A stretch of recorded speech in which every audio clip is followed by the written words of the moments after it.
Quando a gente começa a falar de um investimento sustentável ou responsável, a gente já começa a falar em mitigação de risco ambiental, social e de governança, olhando o aspecto ESG. Que empresa hoje pode se dar o luxo de não mitigar risco dentro das suas companhias? Nenhuma, né? Aliás, é isso que a gente faz no papel de conselheiro. A gente é olhar os riscos, conhecer os riscos, entender como a gente mitiga esses riscos. O investimento responsável, ele já começa a considerar métricas, então, de risco ambiental, social e de governança. Muitos têm falado de risco ambiental, e é natural que a gente fale disso, de risco de mudança climática, porque está cada vez mais próximo da gente.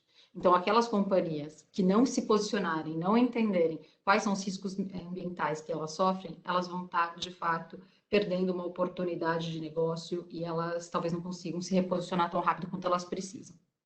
O investimento sustentável é diferente do investimento responsável, porque, de fato, ele não quer só proteger o valor da companhia, mas ele quer gerar valor para a companhia. Então, a gente começa a olhar, de fato, oportunidades de negócio, produtos, serviços que a gente possa oferecer ao mercado, em que a gente também consiga ganhar com uma abordagem ESG. O investimento de impacto, aí ele já tem uma outra cara, porque ele se propõe a resolver questões que não são resolvidas hoje e espera um retorno financeiro bastante competitivo, ou, de fato, ele quer cuidar da sociedade, então gerar também retornos para a sociedade ou ambiental. O papel do ESG, quando a gente fala efetivamente ESG, a gente está falando do investimento responsável, sustentável e de investimento de impacto. Filantropia também pega, mas tipicamente o que muda o preço da ação está dentro do investimento responsável, sustentável, investimento de impacto. Mas na reestruturação da metodologia, o que vale a pena a gente marcar? A primeira coisa, o índice está mais simples e mais atraente. Então, a gente simplificou os questionários, eles estão mais fáceis de responder. Ele consegue gerar um score para cada companhia e ele é setorizado. Ou seja, eu estou comparando bananas com bananas, laranjas com laranjas. Se eu estou olhando uma empresa de serviços financeiros, eu comparo com companhias de serviços financeiros. Se eu estou olhando uma empresa de combustível fóssil, eu vou comparar com combustível fóssil. Se eu vou comparar mineração, eu vou comparar com empresas de mineração. Porque eu quero olhar como as companhias performam comparativamente na melhor da categoria dentro do seu setor.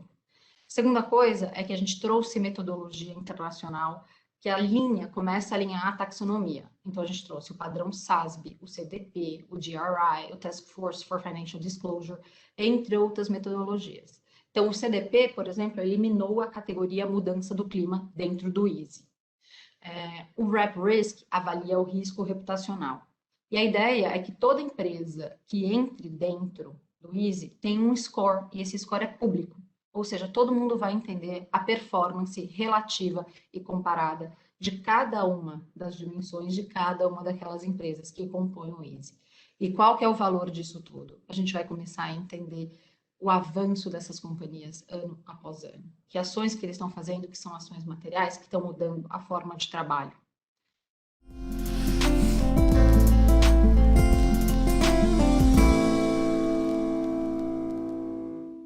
Nós vemos em termos de tendência do lado esquerdo é que o que se coloca é que apenas 8% dos cargos de presidente de conselho nos Estados Unidos são de grupos chamam de subrepresentados, né?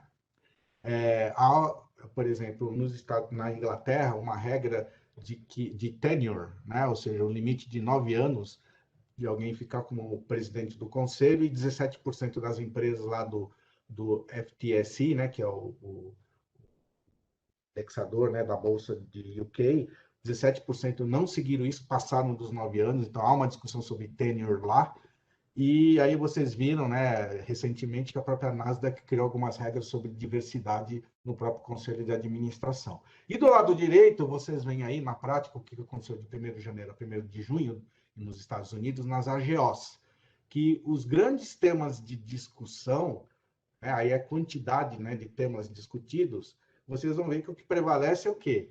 Direito de acionista, qualidade do conselho de administração e a governança, né, de uma forma geral, né? Isso nos temas de governança. No aspecto social, capital humano cresceu bastante, né, em relação ao ano passado, 43 discussões ocorreram, questões de lobby, atividade política, que é sempre normal acontecer, e as questões sociais que se mantiveram bastante em relação ao ano anterior.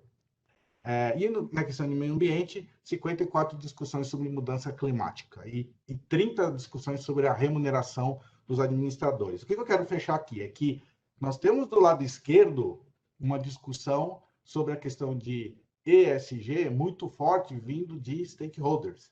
E do lado direito, vocês veem que o grande tema de discussão e ativismo do acionista é ainda a questão da lucratividade, né, do valor da própria empresa. Obviamente, com uma tendência de crescimento do ESG. Então, acho que o grande ponto que fica aqui na discussão, e a gente continua sempre discutindo, é que como fazer o ESG estar embutido nas questões de ativismo do stakeholder com ativismo do shareholder, ou seja, não adianta eu falar de ESG sem não dar lucro também, ou sem a empresa trazer os resultados esperados. Então, o grande ponto, como vocês, como conselheiros, acho que com certeza faz parte desse tema de discussão que virá depois, é como conseguir fazer esse equilíbrio, como se alcançar esse equilíbrio de ativismo de stakeholder com ativismo de shareholder. Tá? Então, o que nós vemos aqui é um crescimento de cargos, como mostrei anteriormente, a proporção de cargos em relação aos CPFs não teve uma grande variação, e aí vocês veem que há uma certa pulverização no Brasil, então é bastante interessante nesse sentido, de não ter um excesso de cargos para um conselheiro, isso é importante, né? A média de quantidade de membros, ela se manteve bastante estável em relação aos anos anteriores. Porcentagem de mulheres crescendo, mas ainda baixo, mas para mim com uma tendência sempre positiva de crescimento, espero que não demore muito. Né? O período de permanência, como eu falei, houve um crescimento muito grande de primeiro mandato e continua alto de terceiro mandatos ou mais para Conselho de Administração e Conselho Fiscal. Comitê de Auditoria não, porque, como eu disse, é novo. A média de idade continua igual, mas o que tem acontecido é que a média permanece igual na média. Mas vocês veem mais jovens e menos pessoas com mais idade, por isso que a média continua igual. Tá? Aí nós falamos da maior remuneração, né? Acho que há discrepâncias, como mostrei para vocês anteriormente. E aí, para fechar, tem as tendências. Né? Então, como eu disse, há uma expectativa de maior diversidade no conselho e maior especialização. E como eu disse para vocês, o que eu vejo é uma tendência dos conselhos procurarem comitês de auditoria e procurarem especialistas como convidados para poderem alcançar essa maior diversidade e maior especialização. De novo, não estou dizendo que é a melhor opção, é o melhor caminho, mas é uma realidade, é o que está acontecendo para você não aumentar o número de conselheiros ou ter muita substituição.